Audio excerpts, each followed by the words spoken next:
Meus irmãos e minhas irmãs, paz e bem, nós celebramos hoje a apresentação de Nossa Senhora. Esta é uma festa que entra na tradição da igreja a partir de um evangelho não canônico. Os evangelhos não canônicos, aqueles que são obras dos primeiros cristãos, mas que não é reconhecido como um texto que provém dos apóstolos, mas que é atribuído por alguém aos apóstolos, eles são parte daquilo que se chama a tradição da igreja. Nos oferecem dados importantes sobre a vida, sobre a fé dos primeiros cristãos, como essa memória antiga que se encontra já no Oriente no século VI e depois, mais tarde, vai entrar na tradição do Ocidente.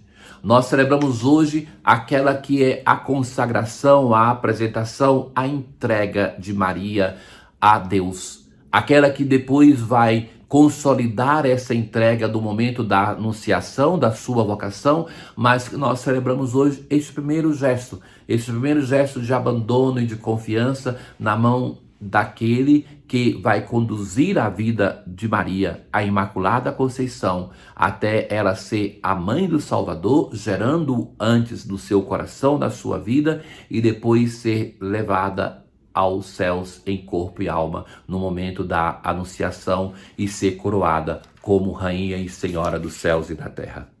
Na antífona de hoje, salve, ó Santa Mãe de Deus, vós destes à luz o Rei que governa o céu e a terra pelos séculos eternos. É o Rei que nós celebramos ontem, nosso Senhor Jesus Cristo, Rei do Universo, e que hoje nós celebramos a sua mãe, a mãe da cabeça da igreja, a mãe de todos nós que somos o corpo da igreja. E desse corpo Maria participa.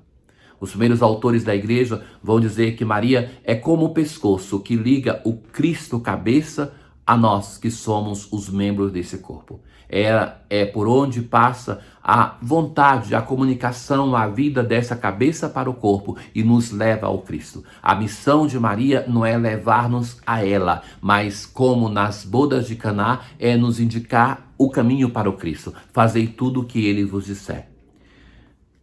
Hoje nós temos um texto belíssimo de Zacarias.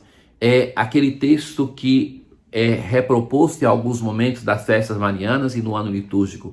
O profeta, para aquela sociedade destruída em ruínas, vai dizer: rejubila, alegra-te, cidade de Sião. Se está falando para a cidade, qual o sentido de nós termos esse texto em uma memória mariana? Porque Maria é chamada a nova Sião, como a igreja também é. Sião, recordemos, é a colina onde está a cidade de Jerusalém. Maria é a nova Jerusalém, como a igreja também é chamada Nova Jerusalém. No âmbito da devoção do povo de Deus, da teologia da igreja, Maria é o arquétipo, o modelo da igreja. Então, muitos dos textos bíblicos que são usados nas festas que se referem à igreja em si, são também usados nos dias que nós celebramos a Virgem Maria. Ela é para nós a imagem daquilo que o Senhor fez com ela e quer fazer conosco.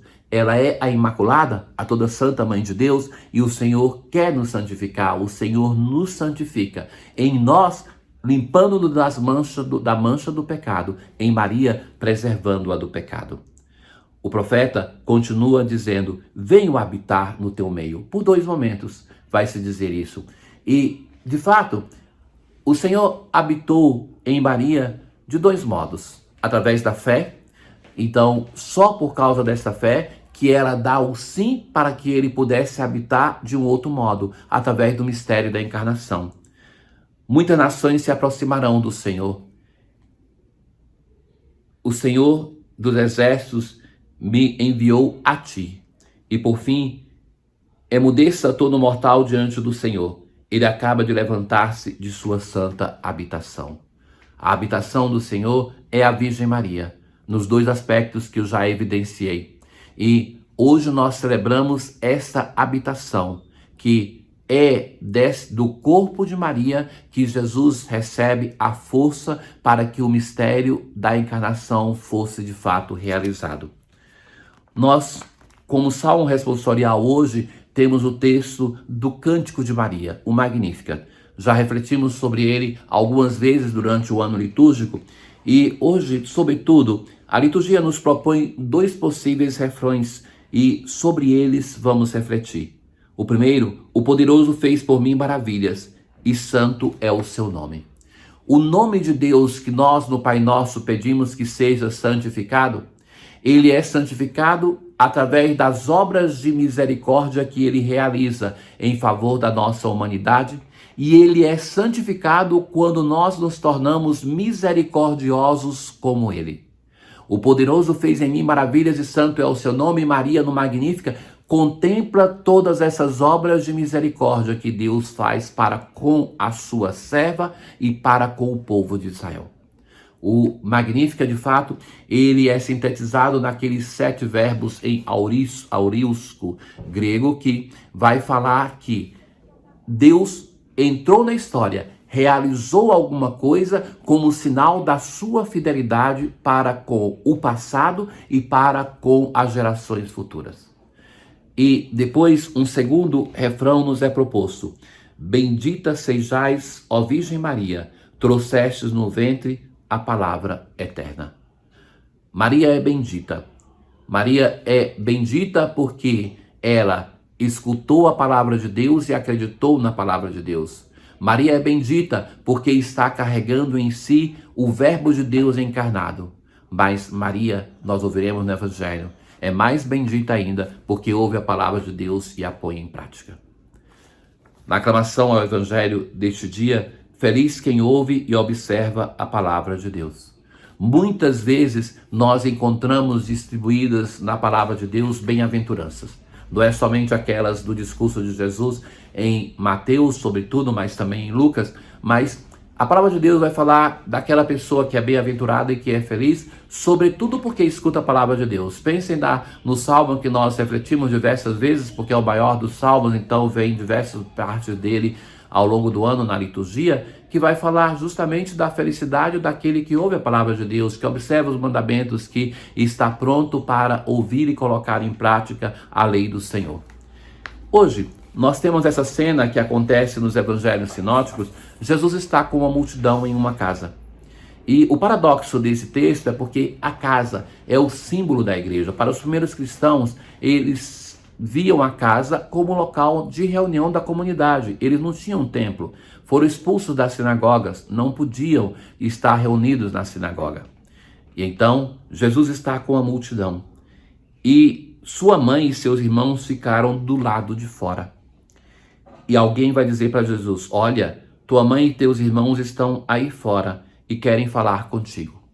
Então vejam que existe por um lado o reconhecimento das pessoas para com Maria, para com os irmãos de Jesus, que já depois de um percurso de vida de igreja, não é que nós precisamos estar insistindo para esclarecer que esses irmãos não são filhos de Maria, de José, mas é porque a língua antiga, ela é uma língua pobre. Então, os parentes próximos são chamados de irmãos. Tal distinção não era importante, como nós temos hoje, que necessitamos distinguir o irmão do primo, então era uma distinção que não era importante, tanto é que não existia palavra para dizer isso.